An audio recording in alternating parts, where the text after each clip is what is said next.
28. Көлеңке қалай пайда болады? Сабақта. Көлеңкенің қалай пайда болатынын түсінесің.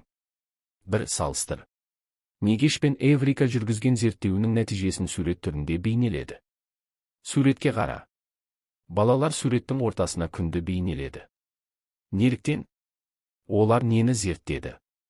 Суреттегі заттарды қандай екі топқа бөлуге болады? 2. Түсіндір. Көлеңке түсіретін заттар қандай материалдан жасалған? Қараңғы бөлмеде көлеңкені байқай аламыз ба? Ал бұлыңғыр күні ше? Көлеңке пайда болу үшін не керек? 3. Сипатта. Суреттерді салыстыр.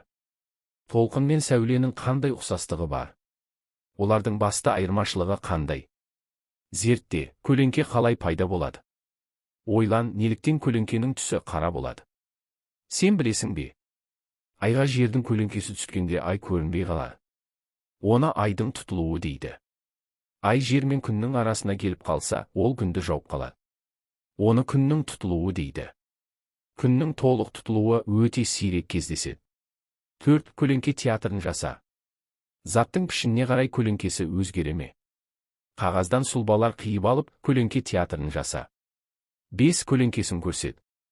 Әрекеттерді қайталап, қабырғаға көлеңке түсір. Көлеңке айқын көріну үшін не істедің? Суретте қолмен жасалатын пішіндер: шаян, ит, көгершін, қолтырауын, ұлу. Негізгі ереже: мәтін. Көлеңке жарықтың түзу сызық бойымен таралуынан пайда болады. Жарық көзінен таралған сәуле мөлдір денеден өтіп кетеді. Ал жарық сәулесінің жолында мөлдір емес материалдан жасалған дене кездескенде, оны тесіп те, айналып та өте алмайды. Бұл дене жарыққа кедергі жасайды.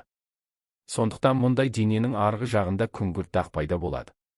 Осы дақты көлеңке дейді. Есте сақта. Көлеңке мөлдір емес дененің артындағы жарық түспейтін бөлігі. Көлеңке дененің пішінін қайталайды. Көлеңке айқын не бұлыңғыр болады?